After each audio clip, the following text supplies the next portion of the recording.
thank you everybody for joining. My name is Matthew. I'm an application engineer here at Hawkridge Systems, and I am joined by my colleague Joseph Martinelli, who is a PDM application engineer here at Hawkridge Systems. And together we are going to talk about digitizing your products and then using scan data for product development. And then Joey is going to jump in and talk a bit about the PDM side, about the data management side. I'm just going to turn on my webcam. Hello, everybody. All right. So as for our agenda, we are going to just start off with just a little bit of an introduction on this topic about the idea of digitizing your product, where it can be used, and where we're seeing it being used, because that's a pretty open and commonly asked question. And then afterwards, after talking a little bit about the idea of using scan data for modeling and using the digitized products, we're going to talk a bit about master modeling. So I'm going to go in the idea of using scan data for modeling and how we can use it to use it in a master modeling approach, which is essentially using scan data for referencing and creating future products off of them. We're going to see during this process that we're actually going to generate a couple of files, and we're going to talk a little bit about data management. And so afterwards, Joey's going to come in and, like I said, talk about the PDM side of it, how we actually manage all of this information that we're gathering, how do we store it in a proper place and make sure that everything is where it needs to be and able to share to our other colleagues. We're going to have a Q&A at the end, but you are more than welcome to ask questions during the presentation. We can jump in and take a moment just to answer those questions as they come up. I just want to end and say that we have a couple extra webinars coming up this month. So we have two more about this idea of scan data for modeling. Next week, we have one on using scan data for rapid prototyping. So just a different approach of using scan data for modeling. So instead of working within the Solidworks workspace, we're going to talk about how we can use it for other kind of freeform modeling and how we can optimize our prints so we can get the most out of printing and get that rapid prototyping going.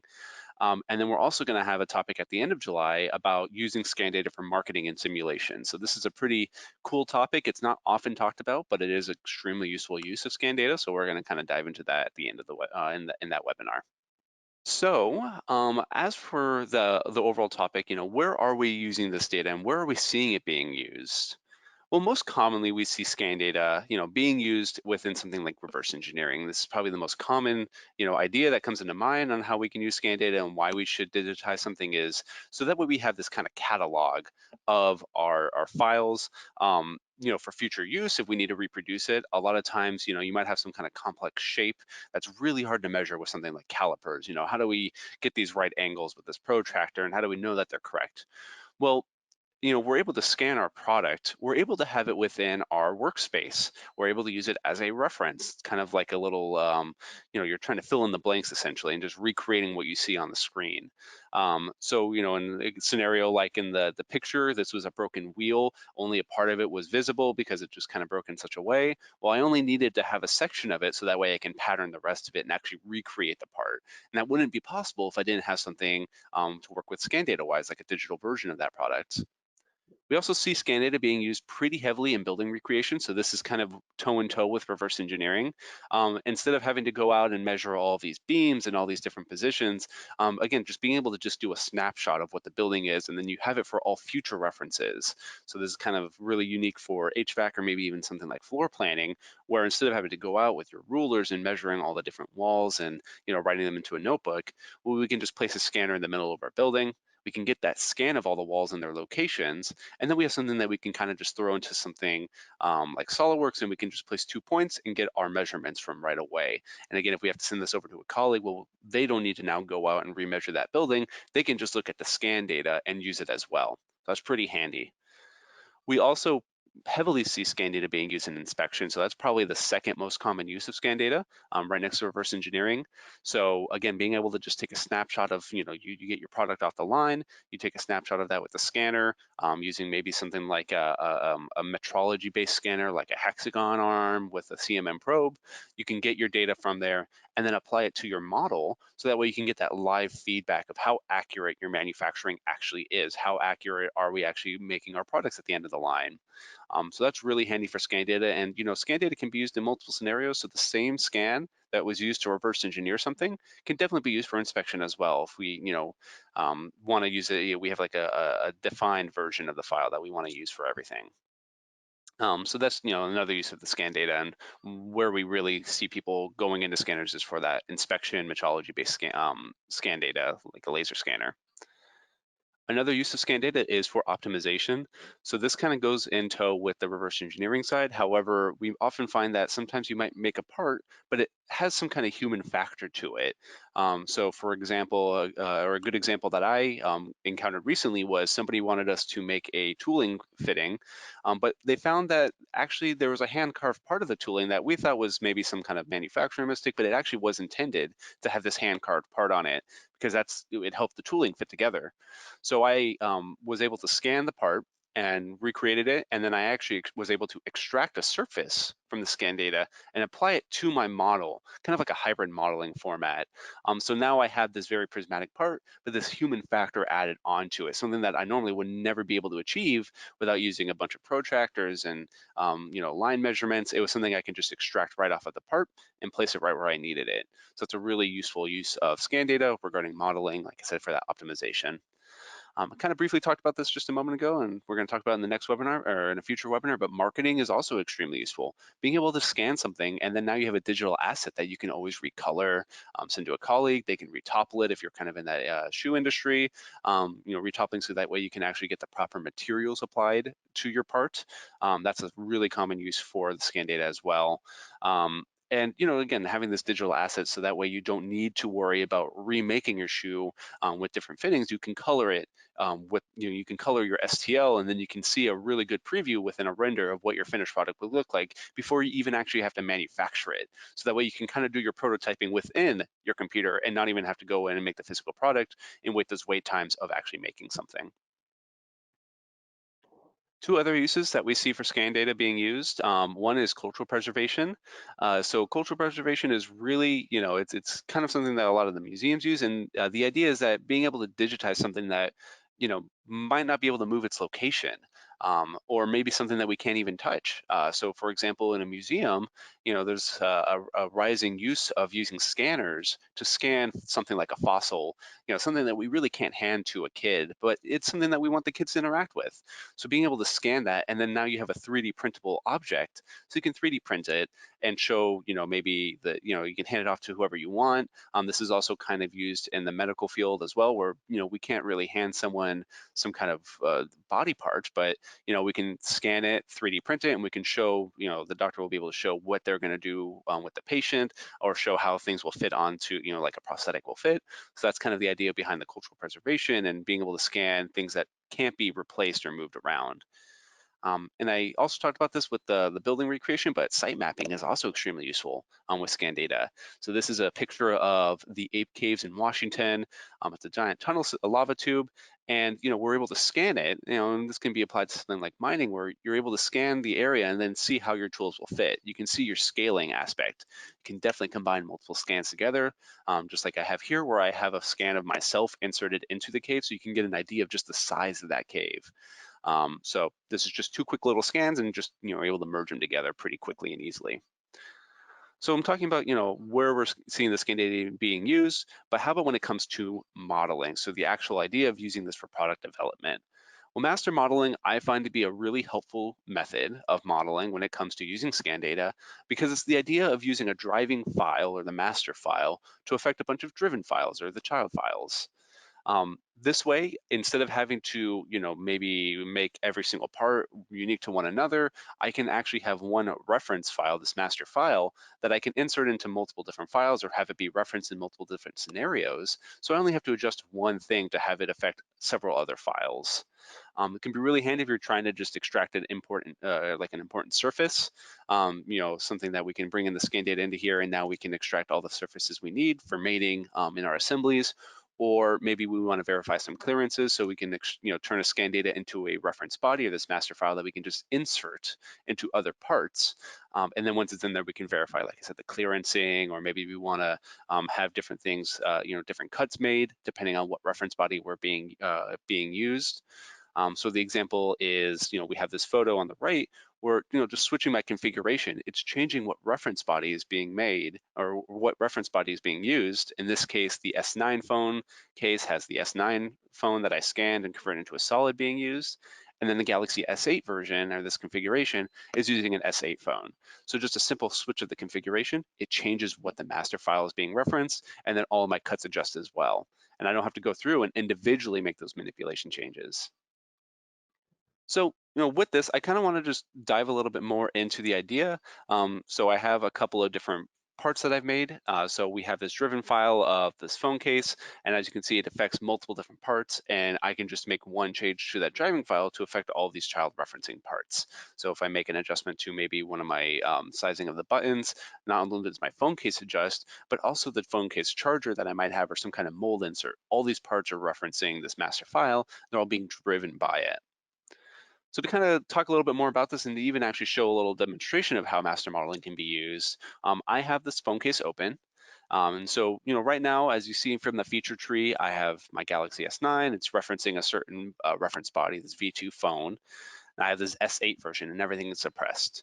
Well, if you're familiar with configurations, it's suppressed because I just don't have that configuration enabled. When I enable the configuration, all the features in that S9 folder get suppressed, and now my S8 phone is available. And as you can see, even all the different features adjust, my phone case size adjust, my button locations adjust, and that's because, again, it's changing what that reference file is or that master file.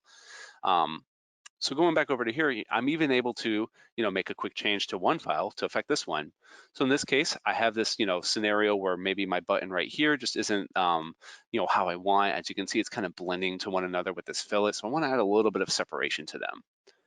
So I don't have any feature within here to do that, but that's because this feature, these cuts are being driven by the phone. So if I go over here, go into my S8 phone file, um, there we go. I have all of my cut features in here as well. So I can go over and select on something like this extruded feature that's being created by these sketches. I can go over and maybe make this a little bit smaller. So I'm going to set it to maybe like 7.5 millimeters instead of 9. So just a quick little change, and I'm doing it inside of the master referencing file. As for the phone case, the phone body itself, this was made using auto surface. So all I had to do was bring in my scan using like a geometric for SolidWorks add-in. Scan to 3D has a form of auto surface. However, when it comes to complex shapes, it kind of gets a little bit limited, and that's where something like scan to 3D comes in handy. But scan to 3D, I can use auto surface, create that reference body super quickly. So it turn that scan into, that phone scan into a solid body, and I added my features afterwards. And now with this, I'm able to insert into future parts. So if I go back into my phone case that was referencing that, it adjusted as well. So, not only did it affect this part, it's going to affect all other parts that are referenced in this file, which is super handy. And it makes it super dynamic in a way that, we don't have to go through and model every individual thing. We can take our scan data, bring it into SolidWorks, turn it into that solid reference body, and now use it for all future products. Another thing I can do with this, which is pretty fun, is switch up not only just making a change to just a size and it affects the part, but I can actually create new configurations that I can use as well in other feature parts. So in here, my configurations tab, I can go in and add a new derived configuration. And let's say, bigger buttons on phone cases are in right now. So we're gonna make a longer button version. I'm going to click add this configuration, create a longer version of my configurations, but it didn't really affect anything yet. And that's because I have to change up the suppressed features and what is being used. So in this case, I'm going to suppress these buttons right here. I'm going to create a new sketch, and I'm going to sketch on just one of my planes because I'm going to add in a new location for my button. So right here, I can select on just a spot right there, maybe bring it down to about right here, make it wide, and then just extrude this feature out. So nothing too crazy regarding creating a reference body. Again, I was able to just turn all the parts that I don't want to model into a solid, and now I'm inserting in the features that I actually want to use as a reference. So there we go. I have this longer button version. And if I go back over into my main phone case file, just wait for it to update.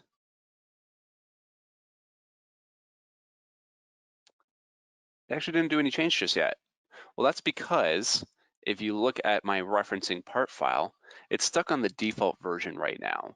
So I have to change what is being referenced, the configuration of my reference file to the proper configuration. So again, this is kind of really handy because now not only do I have to worry, or I don't have to worry about, okay, well, this particular file, I have to make sure that the right configuration is being used. No, I have my master file. I've created my configuration in there. So if I ever need to use this in a future file, all I have to do is just add a configuration within the referencing file itself. So longer button version, just add that new configuration. And then I can go through back into my part file. So now I'm inside this longer button configuration of my child file. Go back into here, right click, configure feature, my long button. I just have to make sure I'm selecting the longer configuration of my master file. I can just apply that. And now my button changes just like that, super dynamic.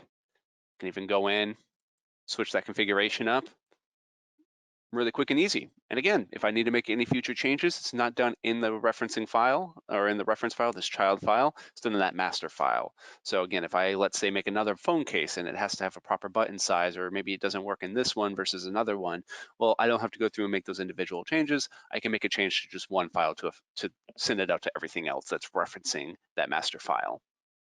To kind of give an example of that, I have this Galaxy S9 phone case, and maybe, these buttons are pretty big, they're not the right size, I don't really like them that much. If I even pull up this charger base file, maybe the buttons are a little bit too big in there, like I don't like this kind of deal, but that's no problem. Instead of, again, having to go through each individual phone, I can just open up one, select on the feature that I want to adjust. So in this case, I want to make a change to these bottom buttons. Set this to maybe like a 4mm diameter right here, 3 right here, and 1. Just making a different size. And I can go through and just make sure that all my sketches is in the right location. So I'm just gonna adjust this position real quick. If I exit out of here, I've affected the master file. But if I go into my part files now, my button locations are affected as well. So my buttons changed in here, but not only in here, it also changed in that charger base because it is also referencing that V2 phone. So, this is really handy if, like I said, you have hundreds of files referencing a single part. So let's say you have like a car body. This is like you work in a car shop and you have a lot of, parts that you're manufacturing off of a single car. Well, you can just take that scan data, bring it into SolidWorks, convert it into that solid, and now at this point, you can just extract all the features you need from there, bring it into any other part that you might want, and you just dynamically change based on whatever adjustments you make to that master file, or that car body that you brought in originally. So just to kind of go a little bit further into this, this idea is now we have all these different part files, and not only did we make, we have our phone case, and we have our reference bodies, and we have our other reference body, that S8 phone and the S9 phone, and we have our charger base. Well, now we have this long button version, and now we have a version of the charger with smaller buttons. It sounds like it's getting a lot of complexity regarding our files, but again, being able to just have that master file to gut back on all of our reference bodies, we don't have to make our individuals, can save a little bit, but we still have some troubles with the amount of files that we're working with. And this is a pretty common issue with working with scan data because you just have a lot of files that you have to go through. You have your scanning project files. So, in our case, I used an Artec Space Spider to scan my phone. So I have my Artec files and my raw scan data. I've got my STL my mesh file that I brought out of Artec Studio. Now I've brought it into SolidWorks, and I have my SolidWorks files and my part files from SolidWorks. That master file not only doesn't have to be applied just in SolidWorks, well, I can take that STL of that phone to bring it, the step body of maybe that reference phone that I manufactured, and I can bring it into any other program. Maybe you have to use it in a different or send it to a colleague. So now I have a step body. And further on, I'm going to make a drawing file because I want to use it for inspection. So as you can see, like kind of files build up pretty quickly. I mean, even this picture on the right, this is a scan. This photo of this this cloth, it's a drape. It takes 6 different files to make something like that because we have our project files and we have our STL. and then our OBJ with our MTL and PNG. We got our SolidWorks Visualize file, and then the PNG of the render from SolidWorks Visualize. So 6 different files are needed just to make that single photo. Again, it sounds possibly complex, but really in the end though, once I finish making this photo, I only need Visualize for any future use. I don't need to have all those other project files or those OBJs to use for future renders. So, it's really handy to be able to have some place to offset all the scan data to, or in all these project files as well. Not only that, but we have with file size management, working with scan data, you actually can quickly fill up a hard drive. So for this example, I have one scan that's about 20 million triangles, and it's about 4 gigs in data. But then just running it through a mesh reduction, I was able to get it down to about 4 million triangles, and it's less than a gig of data. This also affects any kind of file it's within. So if I bring the scan data into SolidWorks, not only is my part file pretty big because it has that scan data, but it also has included solid body informations. Of course, we can always delete the scan data out of our SolidWorks file if we really want, or in our case, let's say we make that master file, we get all the buttons in the right location, and we say, you know what, this is our golden standard, we don't want to affect this anymore. I could save that as the step body, and then I don't have to worry about it referencing scan data. And that's one way to reduce it, but still, we do have a lot of data that we're working with. Um, again, we can do something like a mesh reduction, or we could also do something like a repair of a mesh, getting rid of spiked areas and non-manifold sections. But in the end, that might not help out with all the individual issues. So we need some kind of system to be able to store this data on. Kind of just for a personal example, just recently I had someone reach out saying, hey, do you have this file that the scan data from a while ago? Unfortunately, because I just started running out of space on my computer, and I didn't really have a place to offset it, I deleted the scan data, and now it turns out that I might now need it in the future. So having some system where I can maybe even just send this customer the scan data right away would be really handy. And with that, I just wanted to give a little idea of why we want to use something like a PDM system, this data management system.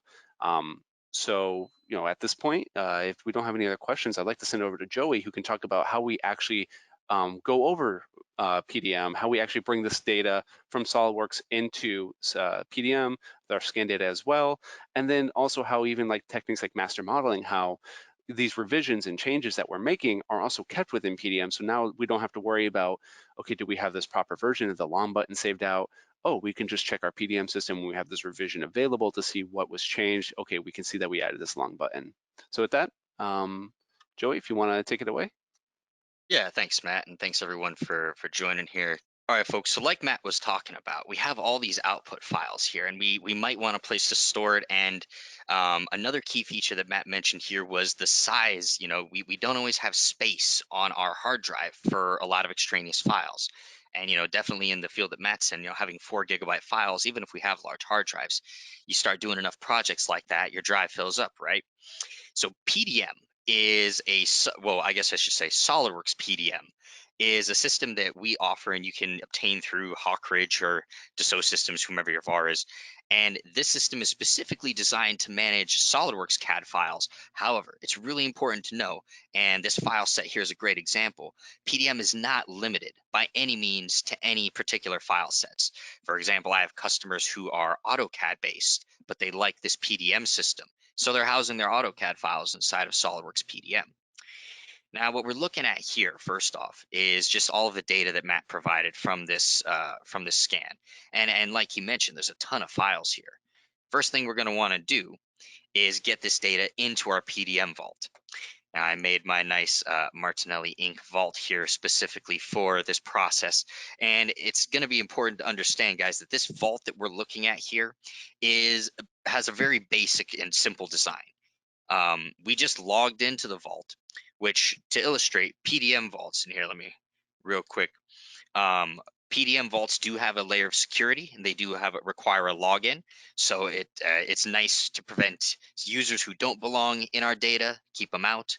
And what's cool is this username and password can be linked to your Windows credentials. So if you're tired of having to remember new names and passwords, we can link it to Windows, get you in here easily. Now, like I said, this is a really simple setup just for our demonstration. I'm going to start off by going into our webinar project here and putting all those files. So they were sitting in my documents folder, and we'll be patient with PDM here. When files go into PDM for the first time, they get scanned and looked at, and a lot more happens to them than when we're just moving files between Windows folders. But another good point to bring up is this PDM system, since it's integrated into our Windows Explorer here, like you can see, it does make it really easy to move files in and out of this. We can copy and paste, we can drag and drop, and we can even do file save as from SolidWorks right into the vault. Now, remember again, not just with SolidWorks files, with our Word docs, with our Excel docs, with our AutoCAD and Altium and Pro E and Creo, your scan files, whatever you're making, we can put it in here. And then this system has a check-in, check-out procedure. So for anyone who's unfamiliar with PDM, it's a data management system, but it also offers a really handy check-in, check-out feature, kind of like the library. If you check a book out from the library, no one else can check it out because you have the book. And so just like that, this PDM system gives us exclusive write access. But these files are brand new. Let's get them into the vault for the first time. So we can see here it's checking everything in, all of our files, and PDM understands a lot of these are referenced. I'm just going to put a little comment here to note what I'm doing, checking our files. All right. Once everything's checked in, it's officially part of the vault. And now if you had other users in your vault, now these files are collaborative. Once they're checked in, they're collaborative, and we can start taking a look at them. Let's start off, just take a look. Okay, so here's that main part file that Matt was looking at earlier. And here's a nice STL. The feature that we're looking at right now, guys, is our preview feature. There it goes. And this is a feature built into PDM Professional that can natively view over 250 different file types. I can tell you, I have nothing on my machine here that can open STL files, or like this C project. Well, the preview for this thing is just going to be gibberish because it's a text-based file. But even if I don't have the ability to open these files with a double click on my machine, this PDM previewer here, this eDrawings preview, is going to show up for any files where it's valid. So that's a really nice way of being able to preview files. You can check on things before you even have to open them. Now, we talked about it real briefly here just a second ago, the idea of checking in and out things from the system. So PDM allows us to monitor who has what checked out. So like this is an assembly piece here. Let's take a look at the preview. So this guy here with the stand and everything, let's say I need to make a change to this.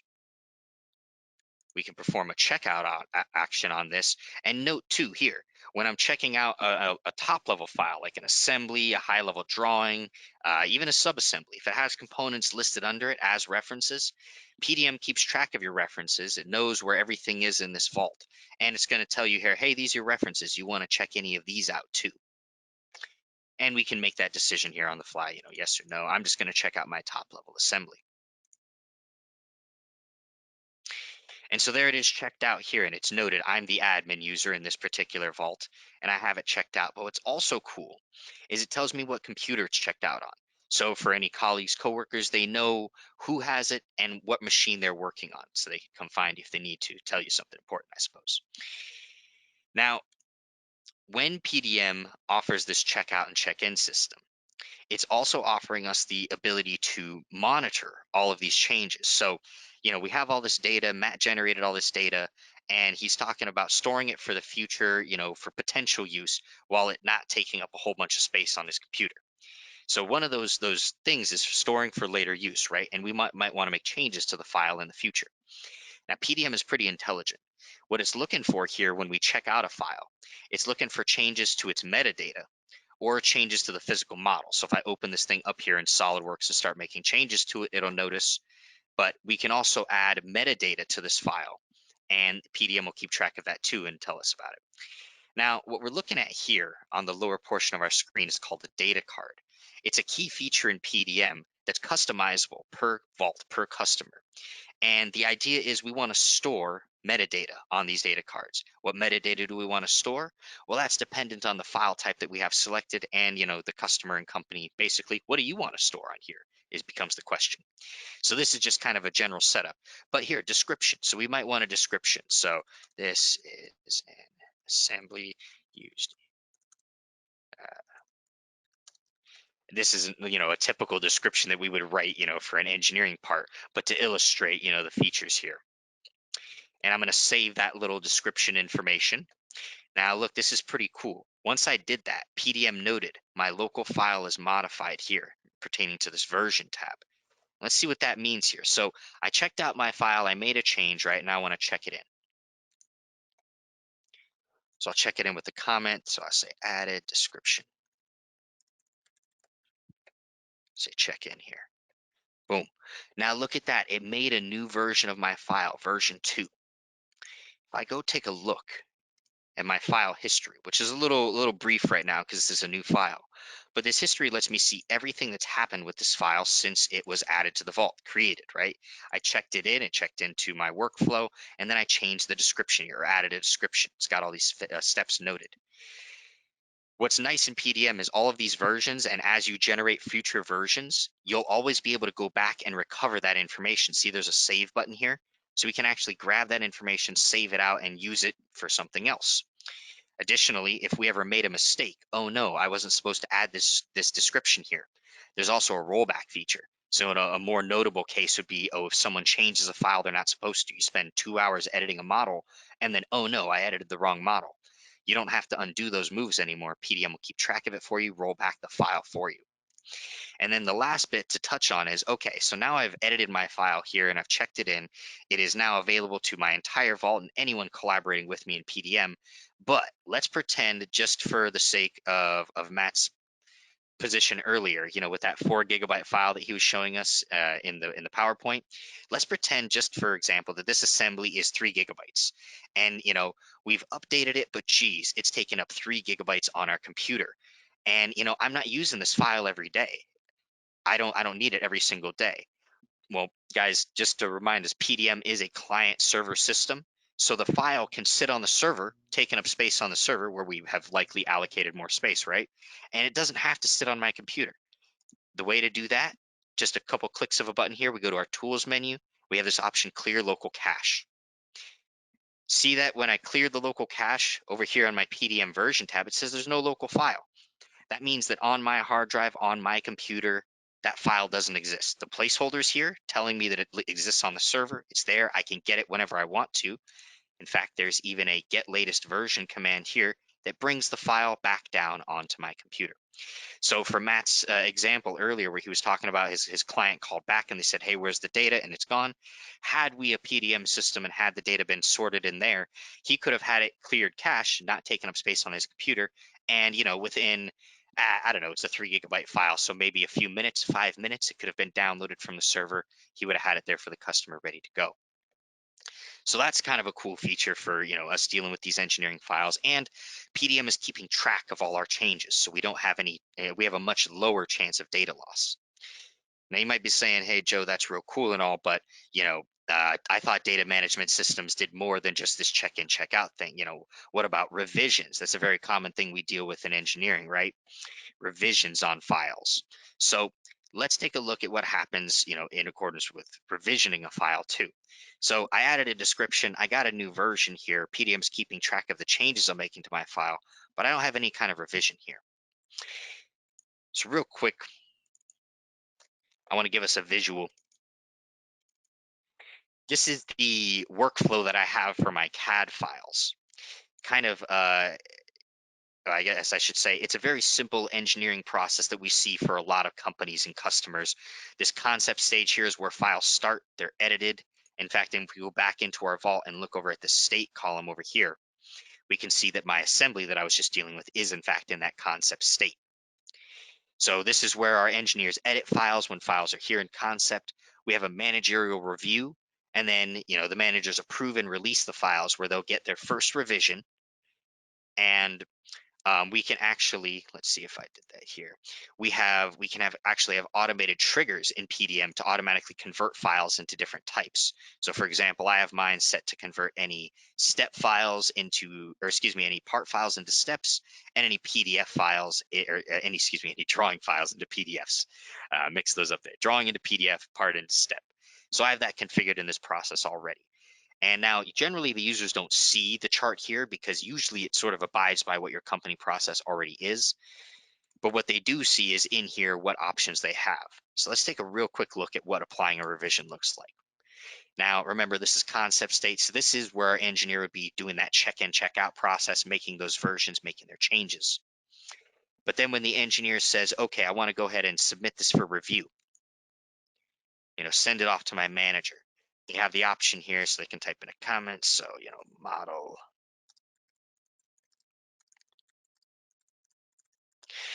This comment always goes into that file history we saw. So if you're diligent about doing your checkout and check-ins, you'll eventually make yourself a real nice history list, and it becomes an audit trail for your file. You'll be able to go back in and look at that history and say, what have I been doing over time? And you'll see all the steps in the comments. Now, we're not going to explore this feature today, but PDM does offer notifications, meaning that when I send this file here off for approval, I could normally actually select users to notify. For example, my managers. I can even, where it says notification comment here, write them a nice note saying, hey, Bob and Jim, I need my file approved by Friday. Personalized note to the people who you're selecting over here. But in the interest of time and for this presentation, we're just going to skip over that feature. I just wanted to let you know it is available. So note too, that when we did that state change, when we moved the file through, the file was selected and its references. And I failed to highlight that on the last state change, but we can see here that not only the assembly, but its corresponding parts here moved to the initial review state. So we got here. Now is when our manager would take a look at the file. And granted, for like what we're seeing here, everything stays in this view, everything stays in the vault view. Your manager would be logged in on their computer, they would see the file hit here, they'd likely get their notification to alert them to the action needed to be taken, but they'd be able to see everything updating just like this too. And they can come over to the file and look, they have the options. They can return it back to the engineers for, oh, they made a mistake, they didn't finish the file, or they could push it on for approval, which will, this is a very generic comment, right? But just to get it to apply that rev to our files here. And it went through its 5 operations. And now we see A. And what's cool here is, because in my vault, I said it's okay to have my whole project revision together. My parts, my corresponding parts also have this A revision. So PDM does allow us to move files with their references through this workflow process, applying a revision to all of them. Just note too that I do have a lot of customers who like their revision to be exclusive and separate from their parts. Like I have some customers, they only rev their drawings, and then parts and assemblies don't get a rev. PDM can accommodate all of those options. So that's a real brief view into just looking at the check-in, check-out system, the revisioning system, and taking a quick look at the idea of clearing your local cache here, so that when you do have PDM and you have a bunch of files stored in here, they can be on the server and not necessarily in your local drive. What we're gonna look at while this thing is loading up for us here is we're going to see how PDM behaves inside of SolidWorks. That's one feature that Matt wasn't able to display. So we're going to see if we can squeeze that in here. All right, let's see if I can just get something simple here. Let's just open this clip back. Now, here's a cool thing. Once you do have PDM integrated with your system, SolidWorks knows about it. They do work together. And so you can see here, anytime I'm trying to open a file in SolidWorks, SolidWorks is going to let me know, hey, do you want to check this thing out? Do you plan on making changes? In my case, I'm going to say no, because what I want to illustrate too is that without checking out files, everything is read-only in the vault, which is nice because everybody can see and they can even grab files and mate them. As long as they're not making an actual change to the file, people can be using and manipulating files even if you as a user have them checked out. They still have the read-only version. Now, the feature that I really wanted to illustrate over here, and it might be nice, let's see if I can get that assembly to open here in the background. But what we can see,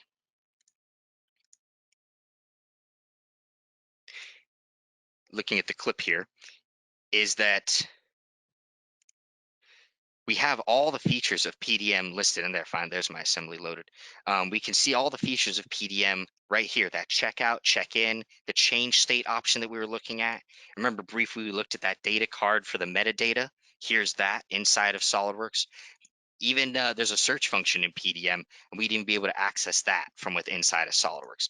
So for your engineers and users, if you saw the vault earlier and you're looking at it through Explorer, going, "Oh no, well I'm a SolidWorks user," that's going to be annoying going back and forth between the two environments, Windows Explorer and SolidWorks. Now you can see we have everything you need right here in SolidWorks, as well as like this assembly has its references listed. The only thing that's not here is the entire vault. But if you do need to open up something else, you go back to your vault, you open up your file, and then you'll be able to manage it just fine from within SolidWorks. So with that, I think, Matt, we're probably at a point I want to turn it back over to you for questions and everything. Yeah, Sound thank good? you. Yeah, All definitely. right. Let me make myself the presenter again. Yeah, thank you so much for showing that off. And actually, just to kind of build off of that, there's a lot of tools within there, that ability to just send a revision. So you make that change that to, let's say, again, like a master file, or you make a change to whatever part file you have, being able to just quickly send it back out, all within one space, and update everybody about what changes you're making can be extremely handy when you're collaborating with a bunch of different teams. Yeah. And just kind of real quick, we didn't have time to look at the feature too much, but noting that there are those automated conversions of files. So in PDM, you can actually have it automatically generate STL files from an output that you want just via that workflow process, just by sending it through for approval. We didn't have time to look at that today, but that is a very handy feature of PDM. Yeah, kind of just building off of that, like I said, you were able to take the scan data and create a reference body. Well, with something like PDM, I can finish my scan, upload it to the PDM Vault, and then it'll automatically run a task where it says, okay, well, I recognize it's an STL. I'm going to open it up in SolidWorks now, and then now that it's in SolidWorks, I'm going to run that auto surface command on it. And without even me having to click a button, it already has my reference body made, so I can just go right into making the extracted features. Yep. So I just wanted to kind of recap, everything we talked about. Scan data is used in a variety of fields beyond just engineering and product development. And actually, we find a lot of times once someone purchases a scanner or starts getting their hand on one, they can just think of so many other people that can benefit from this. So again, like that marketing idea, or just digitizing your inventory. Having somebody in the inventory go through and make sure everything is inside your PDM, or some kind of data storage system.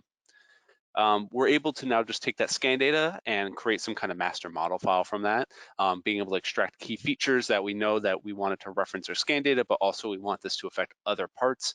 So being able to just go right from that scan data to a reference body is extremely handy, because then it cuts back a lot of issues with having to manipulate individual files, which can manipulate one file to affect other ones. And then lastly, PDM is a really good system to be able to just store all this data in.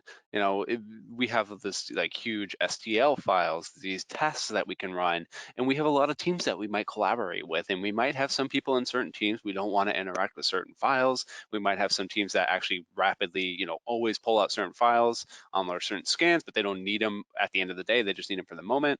So, having some kind of data management system with metadata involved makes it so handy to organize all these different files that you're working with all your different teams as well.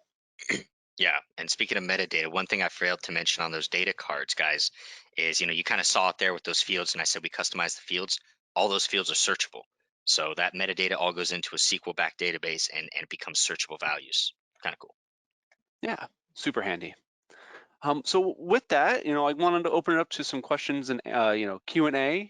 Just thank you so much for joining. I hope that you found some way to, something that you didn't think about, maybe that you could use scan data for. Like I said, this marketing idea. Not a lot of people think, oh, I use scan data for engineering, but maybe not for inspection or marketing. Well, hopefully you're able to kind of see into that, how you can actually use, reference bodies, and maybe even learn just some SolidWorks techniques that you don't even need scan data for, as well. And as well as some way of maybe figuring out a way to organize your data with that PDM system. Just, hopefully you're able to take away something from that. I just want to say thank you so much for joining, and thank you, Joey, for joining as well. It was very handy to have you kind of show off that data management. I know I need to get PDM really installed, because I don't have to delete any files in the future, but thank you everybody for joining.